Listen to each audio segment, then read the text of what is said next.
मैक्सम्स of teaching में हमारे पास different words use होते हैं, जैसे from simple to complex, from known to unknown, from whole to part, from concrete to abstract. यानी पहले सिंपल चीज़ को समझाना, फिर उसके बाद मुश्किल की तरफ जाना। तो ये सारे इस तरह के कॉन्सेप्ट्स हैं। फिर इसके बाद प्रिंसिपल्स ऑफ टीचिंग क्या है हमारे पास। प्रिंसिपल का मतलब एक ऐसा सेट रूल, ठीक है, या बिलीफ या आइडिया जो गाइड करे कि किसी भी टास्क या स्पेसिफिक टास्क को कैसे परफॉर्म करना है, किस तरीके से परफॉर्म करना है। तो ये हमारे पास प्रिंसिपल्स होते हैं। और टीचिंग के दो प्रिंसिपल्स हैं, एक हमारे पास जनरल प्रिंसिपल्स हैं, दूसरे साइकोलॉजिकल प्रिंसिपल्स हैं। जो जनरल प्रिंसिपल्स हैं इसमें principle of aim, planning, activity, linking with actual life, knowledge of behaviour, subject mastery और पीपल पार्टिसिपेशन, ये चीज़ें आती हैं।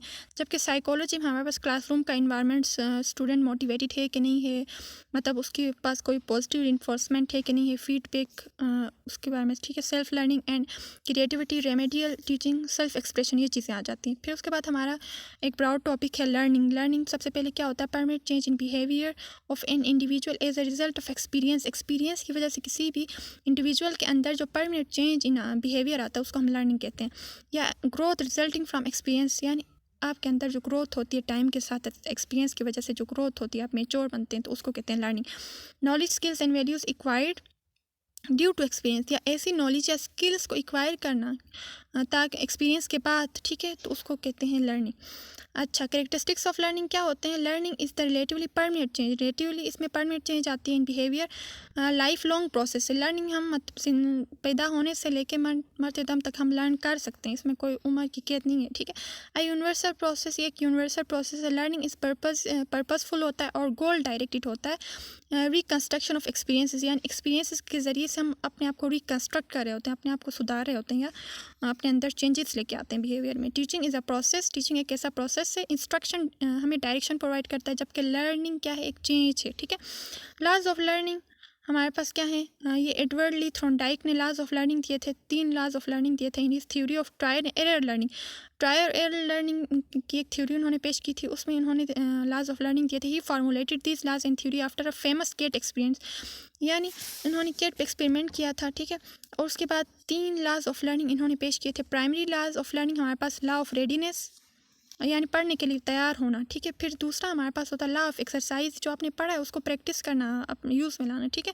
फिर लॉ ऑफ इफेक्ट, यानी आप जो पढ़ के मतलब एक वो होते हैं, तो आपको रिइंफोर्स करने के लिए पॉजिटिव रिइंफोर्समेंट मिलती है या पॉजिटिव अप्रिसिएशन मिलती है या नहीं मिलती, उस पर कहते हैं लॉ ऑफ इफेक्ट। तो ये हम आगे फर्दर डिस्कस करते हैं।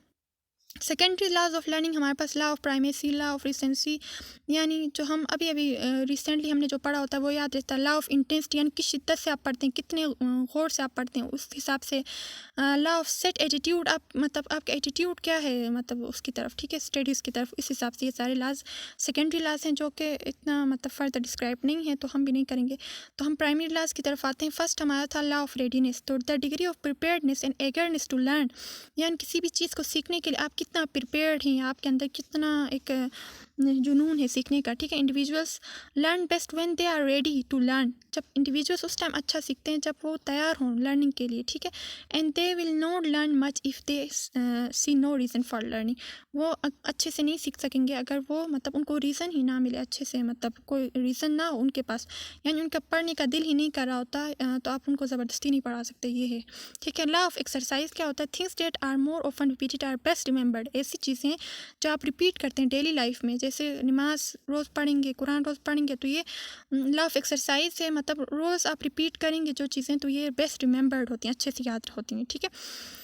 लॉ ऑफ यूज़, मतलब लॉ ऑफ यूज़ क्या होता है, इसके अंदर फर्दर 2 लॉज आते हैं। लॉ ऑफ यूज़ का मतलब होता है कि the learning are strengthen with repeated trial, यानी आप रिपीटेड ट्रायल करेंगे, प्रैक्टिस करेंगे, तो आप स्ट्रेंथन हो जाएंगे, उस काम में आप माहिर बन जाएंगे। तो सेकंड है लॉ ऑफ डिसयूज़, अगर आप मतलब आपके पास कोई सलाहियत है, लेट सपोज आपने कुछ स्किल सीखी है, आप उसको डिसयूज़ करते हैं, यानी यूज़ ही नहीं करते, तो वो टाइम के साथ साथ अगर डिसकंटिन्यूज करेंगे प्रैक्टिस, तो वो वीक हो जाएगी, लर्निंग ख़त्म हो जाएगी या वीक हो जाएगी। फिर थर्ड हमारे पास है law of effect, learning is strengthened when it is combined by pleasant और सेटिस्फाइंग फीलिंग, मतलब लर्निंग तब मजबूत होती है, स्ट्रेंथन होती है, जब उसके साथ एक प्लीजेंट या सेटिस्फाइंग फीलिंग आपकी जुड़ी हो, ठीक है। जैसे लर्निंग वीक कब होगी, जब आप उसकी अनप्लीजेंट फीलिंग जुड़ी हो उसके साथ, तो उस टाइम लर्निंग वीक हो जाएगी।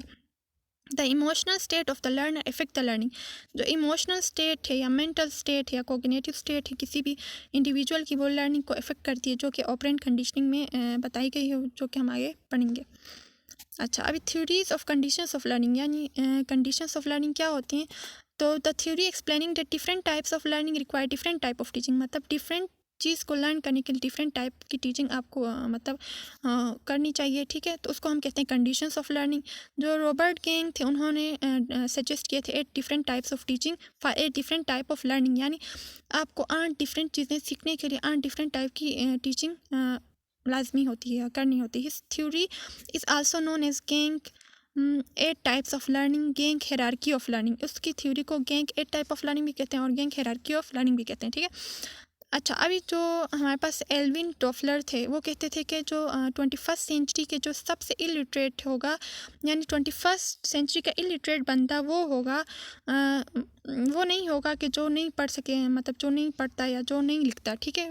Will not be those who can no read और राइट, मतलब 21st सेंचुरी का इलिटरेट वो होगा कि जो वो नहीं होगा जो कि रीड और राइट ना कर सके, बल्कि वो होगा कि जो लर्न ना करे, मतलब खुद ना सीखे, अनलर्न करे और रीलर्न करे, ठीक है। मतलब एक ऐसा बंदा जो जिसने पढ़ा या लिखा नहीं होगा, वो 21st सेंचुरी का अनपढ़ बंदा नहीं है, बल्कि वो बंदा है जो लर्न नहीं करता, अनलर्न नहीं करता और रीलर्न नहीं करता। मतलब ये 3 चीज़ों पे इसने फोकस किए कि सबसे पहले लर्न नहीं करता, फिर अनलर्न नहीं करता, फिर रीलर्न नहीं करता। अभी लर्न का तो आपको पता है कि न्यू चीज़ें सीखना, टाइम के साथ साथ अपने अंदर इनोवेशंस लेके लाना, चेंजेस लेके आना, ठीक है। तो अनलर्न का मतलब होता है, unlearn means to discard from one's memory something learn specially false, मतलब एक ऐसे गलत कॉन्सेप्ट जो आपने पहले सीखा उसको मतलब अपनी मेमोरी से फुल्ली फ्लश आउट करना, एंड देन न्यू इन्फॉर्मेशन जो अपडेटेड या लेटेस्ट इन्फॉर्मेशन उसको सीखना, उसको कहते हैं अनलर्न, ठीक है। रीलर्न का मतलब होता है रीलर्न टू मीन